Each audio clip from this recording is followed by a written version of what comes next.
Telangana secretariat వద్ద high tension నెలకొంది. సచివాలయ ముట్టడికి విద్యార్థి సంఘాలు యత్నించాయి. ముట్టడికి డివైఎఫ్ఐ విద్యార్థి సంఘం ప్రయత్నించింది. ఎన్నికల సమయంలో కాంగ్రెస్ ఇచ్చిన హామీలు, నిరుద్యోగ వృత్తితో పాటు జాబ్ క్యాలెండర్ విడుదల చేయాలని ప్రధాన డిమాండ్ చేస్తుంది. ఇక ముట్టడికి యత్నించిన విద్యార్థులను అడ్డుకున్న పోలీసులు అదుపులోకి తీసుకుని నగరంలోని పలు పిఎస్లకు తరలించారు.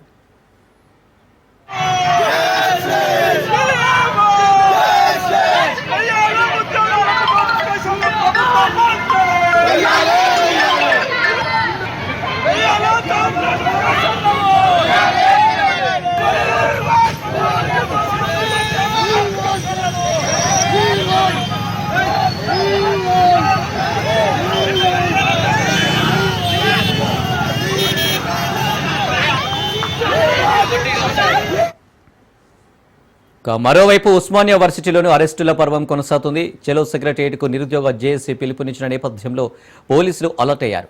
ఓయూ ఆర్ట్స్ కాలేజ్ వద్ద నిరసన చేపట్టిన విద్యార్థి నేతలను అరెస్టు చేశారు. ఎలాంటి అవాంఛనీయ సంఘటనలు జరగకుండా స్టూడెంట్స్ను ఎక్కడికక్కడ అరెస్టు చేశారు.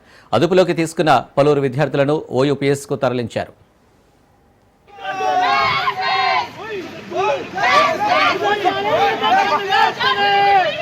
ఈరోజు డిగ్రీలు, పీజీలు, పిహెచ్డీలు అట్లానే బీటెక్ కంప్లీట్ చేసినప్పటికీ కూడా వాళ్ళు కనీసం ఫర్దర్ ఎడ్యుకేషన్కి వెళ్ళడానికి సర్టిఫికేట్స్ ఇవ్వని పరిస్థితి ఉంది. దీనివల్ల ఒకవైపు ప్రైవేట్ ఇన్స్టిట్యూషన్స్ కి గవర్నమెంట్ కి మధ్య పేద విద్యార్థులు నలిగిపోతున్నటువంటి పరిస్థితి ఉంది. తక్షణమే ఇది గవర్నమెంట్ పూర్తిగా పేద విద్యార్థులకు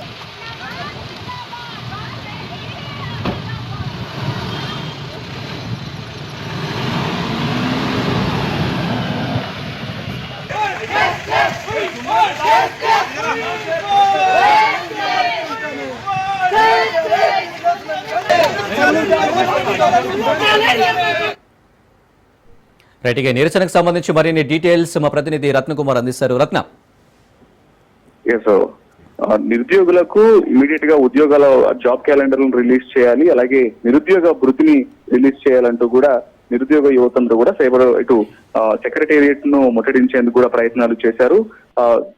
సెక్రటేరియట్ ను ముట్టడించేందుకు వచ్చినటువంటి నేపథ్యంలోనే వాళ్ళందరినీ కూడా పోలీసులు అదుపులోకి తీసుకోవడం జరిగింది. ఈ ప్రభుత్వం వచ్చిన దగ్గర నుంచి ఒక జాబ్ క్యాలెండర్ అనేది లేకుండా పోయింది. అలాగే నిరుద్యోగ భృతి ఇస్తామంటూ కూడా తెలియజేశారు. కానీ ఇప్పటి వరకు ఎటువంటి నిరుద్యోగ భృతికి సంబంధించినటువంటి హామీ అనేది లేకుండా పోయింది. వీటన్నిటి మీద ప్రభుత్వం దృష్టి సారించాల్సినటువంటి అవసరం అయితే ఉంటుంది.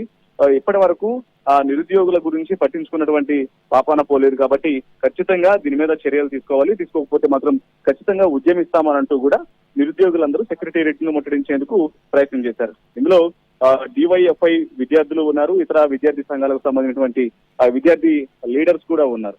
ఇంకా ఇచ్చినటువంటి హామీలలో భాగంగా రేవంత్ ప్రభుత్వం ఎన్నికల సమయంలో ఇచ్చినటువంటి హామీల నేపథ్యంలోనే నిరుద్యోగ భృతితో పాటు జాబ్ క్యాలెండర్ ను అమలు చేయాలని సెక్రటేరియట్ ను ముట్టడించారు. అయితే ఇక ర్యాలీగా సెక్రటేరియట్ ను ముట్టడించేందుకు వచ్చినటువంటి నేపథ్యంలోనే విద్యార్థి నేతలందరినీ కూడా పోలీసులు అదుపులోకి తీసుకొని అరెస్ట్ చేసినటువంటి పరిస్థితి ఉంది. కొద్దిసేపటి వరకు సెక్రటేరియట్ పరిసర ప్రాంతాల్లో కొంత ఉద్రిక్తత చోటు చేసుకుంది. Right Ratna, thank you.